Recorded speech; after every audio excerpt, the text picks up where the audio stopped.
Hi, hi, I'm Venus O'Hara and welcome to another video. Today I'm going to be answering some of your questions that I've received on Instagram and by email. And if you have a question for me, don't hesitate to contact me at venus@venusohara.org or on Instagram at Venus O'Hara. So let's get to it. Okay, so someone asked me, I wondered, do you use your toys before or after your orgasmic breakfasts? That's really interesting because I've been publishing orgasmic breakfasts now for nearly 2 years. And what's an orgasmic breakfast? Well, it's my whole foods vegan breakfast, because I'm really passionate about breakfast, the most important meal of the day, with a sex toy. And why do I do this? Well, because I absolutely love breakfast. I would like to inspire people who have just a cup of coffee and a piece of toast, if that, to actually encourage them to actually have a decent breakfast, because it's very, very important. And also, I love vegan food. I'm very passionate about it, but people think, oh my God, veganism, that's crazy. She's preaching at me. And also sex toys is another kind of taboo topic. So I'm trying to bring two taboo topics together in one, in a fun way. That's all it is, really. And people assume that I actually use the toy when I make the breakfast, which is not true at all. The toy is only there as a decoration. I might have used it the day before, later on that day. I might not have used it at all, but it's just a decoration. I don't religiously have an orgasm with the toy and then have the breakfast. It's not like that at all. I just kind of listen to my body more when it comes to using sex toys, and I actually don't really have many orgasms in the morning these days. I'm kind of thinking about breakfast a bit more. Okay, next question. Okay, this pregunta, I was going to say in Spanish. This question is about penises, because I made a video the other day called Penis Q&A, and I had some more questions about penises arriving in my inbox after I made it. And this person said, great new video. Curious, have you ever done a video on circumcised, i.e. exposed penis head, versus uncircumcised, extra skin and hidden penis head?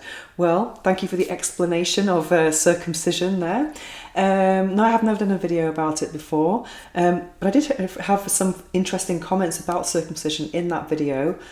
And someone was talking about how they had some female friends who would not go out with a guy who was uncircumcised. And I thought that was interesting because from my understanding, I think circumcision is more kind of commonplace in the States, and here in Europe, mostly it's done out of medical and religious reasons. So you find a lot of guys who are uncircumcised. So I think for me, I've been with both. It doesn't really make that much difference, really. Yeah, that's all I can say about it. When I was younger, I did find the circumcised guys to be a little bit more difficult to masturbate with my hands. But now, as I've gotten older, I have discovered that masturbating a guy, the best way to do it is actually using lubricant. It doesn't really matter if the guy has his foreskin or not. So I don't really have that much preference, because I think here in Europe, you can't be has to be circumcised, because then a lot of guys available to you might not be available to you, if you see what I mean. So it's an interesting topic, definitely, and whether it should be done or not is another interesting discussion to be had. I think if I had a male child, I would not want them to be circumcised. I think it's something that they should just decide themselves. Yeah, that's all I think about it. And I think maybe it might have been done for hygiene reasons, but I think people can stay clean, in this day and age, without needing a circumcision. That's just my opinion. But I do know guys who have had a circumcision due to having a very tight foreskin, and of course that's definitely necessary in those cases. So yeah, that's a very interesting topic for discussion. And if you have any comments on that, please don't hesitate to leave a comment below, because it's interesting. Okay, next question. Hi Venus, I have a question. I bought a vibrator that works well, but when it's inserted it feels so unnatural and I don't like it. Is there anything you recommend? The clitoris stimulation is great, but that's it. Also, how do you get in the mood every morning? So that's another reference to my breakfast. I'm not having orgasms when I'm preparing my orgasmic breakfasts.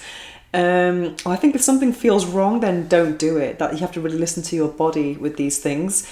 And yes, insertable toys are not going to fit every single body. I think it's important to well, get to know your body. And also I have found that sex toys that are more flexible have more possibilities of adjusting to different anatomies, in my humble experience. And usually when I get a toy that can be inserted, I'm usually actually using it externally on my clitoris. And also, for example, G-spot toys, which have this nice curve at the head usually to stimulate the G-spot, which is on the front wall of the vagina. I like to use them as a clitoral stimulator, kind of cupping my labia and just kind of hooking under the pubic bone. So I think it's just best to listen to your body and don't do anything that feels uncomfortable. And if external feels better for you, then that's actually the case for most women, so don't feel that that's strange or anything. But if you want to explore some internal stimulation, then go for something that's a bit more flexible. I would recommend the sex toys that are they call them U-shaped or C-shaped toys, because it's a tiny bit inside, and you can kind of adjust the elements according to your anatomy. That's something I would recommend, definitely, because not everyone wants a huge schlong inside them. I hope this helps anyway. Hi Venus, how are you? I wanted to know where I can get the book Venus in Furs. I would like to read it. Well, I think the best place for books for me has got to be Amazon. I love Amazon, buying my books on Amazon, because I'm here in Spain, so it's not easy for me to get hold of English books. And I'm still into real books, actually. I don't really like Kindle or I was going to say Tinder then. It almost sounds the same. But I love real books, and I think I know that might not be the most environmentally friendly solution, but there's just some. I don't really want to have be looking at a screen all the time. I know that Kindle doesn't have the same kind of glare in your eyes, but I love not having devices on me all the time and having a real book. And also I used to work in printing, so I love printing. But I'm going to leave a link in the description below for Venus in Furs. And there are many different versions. Well, it's not the same. It's the same text, but there are lots of different publishers who have published it, because it's quite an old book now. I think it might be from the late 19th century, and it was written by Leopold von Sacher-Masoch. I don't know if that's the right pronunciation, but the word masochism comes from that text, and it's probably one of my favourite books ever, because I wanted to become the Venus in Furs. She was a redhead with green eyes and porcelain skin, and she had this badass attitude. So that's something that I really admired, and it's a book that doesn't have any kind of sex in it, as in penetration. It's very mental, and I find that very, very erotic, about how the imagination and just the games they play. I think that's very, very, very enticing. So anyway, I'll leave a link in the description below, and hopefully you will find it, and hopefully you will love it as much as I did. Let's see what else. Okay, here's an interesting question. I suspect you've seen a lot on your orgasmic journey. I am wondering if there is anything you wish you could unsee. Not really unsee, but there have been some things that I've seen that I'm just thinking, oh my God, that's just awful. But those things help you learn about yourself and what you like, and definitely what you don't like, because that's very important as well. I have been quite a voyeur in the past, and I've been to erotic fairs. I've seen lots of sex shows, BDSM shows, and those kind of things have often made me feel like a real Puritan, honestly. Yeah, some crazy things that I've seen, and extreme pain, and just almost animal-like activities, which makes me think, oh my God, this is not the sex that I want to promote. But I mean, I don't think I should have. I don't ever want to have unseen the things I've seen either. I'm just, even though I've been shocked by some things, it kind of makes me more determined to share my own vision of sexuality with the world. Okay, and another one. In a variety of your videos, you have stated that it's not about penetrative sex. I have to wonder what your male partners have thought about this.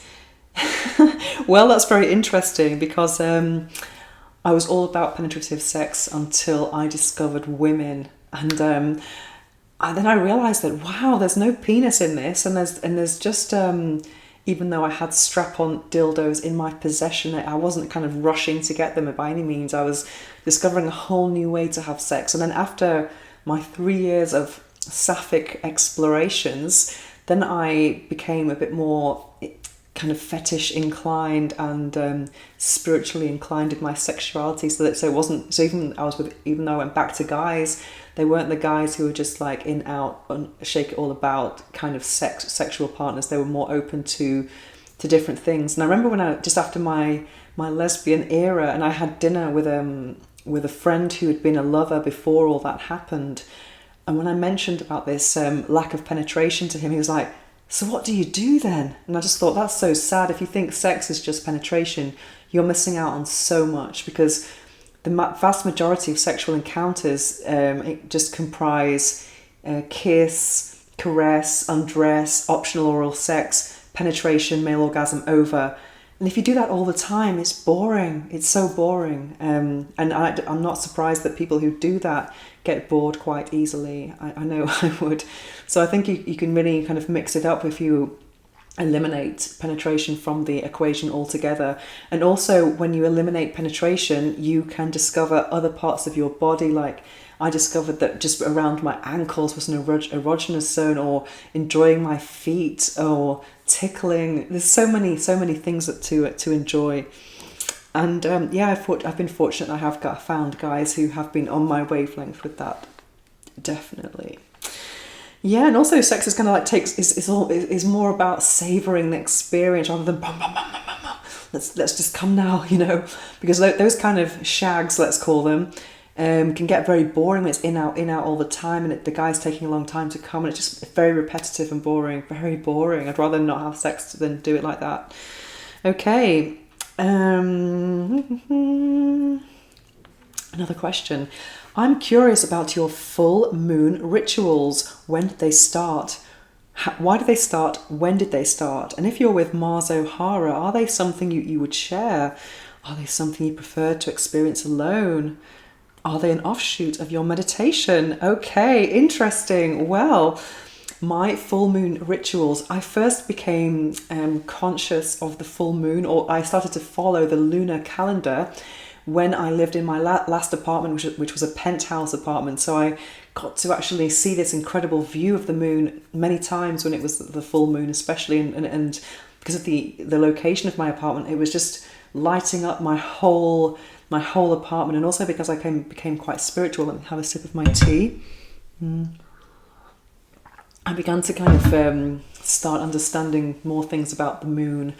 And then I got into crystals, and I heard that you have to leave your crystals outside during a full moon. So I started doing that as well. So it's a very kind of gradual introduction to full moon rituals. I've never been to a official women's circle with cacao and all of that. There are lots of those happening in Barcelona, but for me, every time the full moon has happened, or even full moon yoga, there are lots of things happening around the full moon here in Barcelona. But I just have my rituals on my own, actually. And recently I started to write down things I wanted to manifest. Well, I usually do that on the new moon, and then on the full moon I will have some of my own cacao, and I'll put my crystals outside, and I'll meditate. I'll put some incense on, and then I indulge in sex magic, dun, dun, dun, which I'm going to make another video about, because sex magic has really changed my life. So what is it? I'm kind of using my orgasm to manifest. So after I've had my crystals out for a while, I'll take my moonstone with me and my rose quartz. I'll take it to my room, and I'll have a sex magic session. I know it sounds really kind of woo-woo and yeah, crazy, but I will make a video about that. And it's definitely something I do on my own for now. But I am open to going along to these full moon yogas and cacao ceremonies. But it's been a bit kind of difficult with COVID and everything. And also it's been quite cold, so I've not been able to go to an outdoor yoga full moon session. I just thought, after pneumonia, I need to really keep warm. Yeah, and also I've not really felt the right energy to do that. Yeah, because I think I'm more and more tuned into my intuition more than ever. But I might make a whole video about my full moon rituals, because there's so many things you can do with the power of the full moon energy. Okay, next question. Another question. I read a male's question to you in a comment area on Instagram. He asked you if you liked to please or be pleased. Your response was like, do as you please, of course. You stated that you thought there would be people who would want to be interested in that. I'm wondering how that works and what it looks like and how the experiences have been. I'm curious about how your partners react. Okay, so interesting. Well, I live a very unconventional life, and also not many people can deal with a woman who is a sex toy reviewer, sex toy designer, who's got 700 sex toys at home. But I really believe that by being authentic, you will attract the right people. So it's not about trying to please other people, getting dressed up to please other people. I think you have to show up to be the best person you can, and then the right people will come. Because I've had a lot of people in my life that I'm no longer friends with who've told me to kind of not tell people about my job, or kind of erase parts of my life, or just not really talk about them. And I just think that's absolute crap. I mean, I have a friend who's into kind of, let's say she has a very unusual image and tastes, and then she met this guy who is equally unusual, and their wedding picture, they're all in black leather, and they had this wedding cake which was a high heel shoe, and I just thought, wow, that's so authentic. Imagine if those two people had pretended to be normal, they wouldn't have been together living this incredible, unique story. And I think you will always attract the right people if you're authentic, the right friends, the right partners, etc. That's what I really truly believe. So I will do as I please, and hopefully those who like it will come my way, and those who don't, well, they should go somewhere else, but to a place where they like. Okay, let's see, more questions.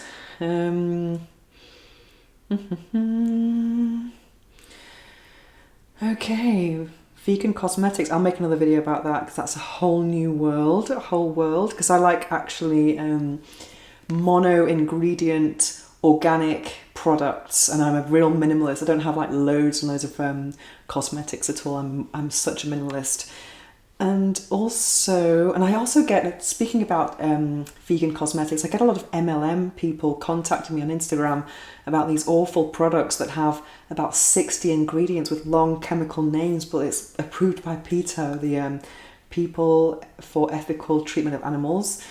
But that doesn't mean it's good. It means it's vegan, but it doesn't mean it's necessarily good for your skin. And for me personally, I prefer things that I can eat, because your skin is a kind of big organ of your body, maybe the biggest one.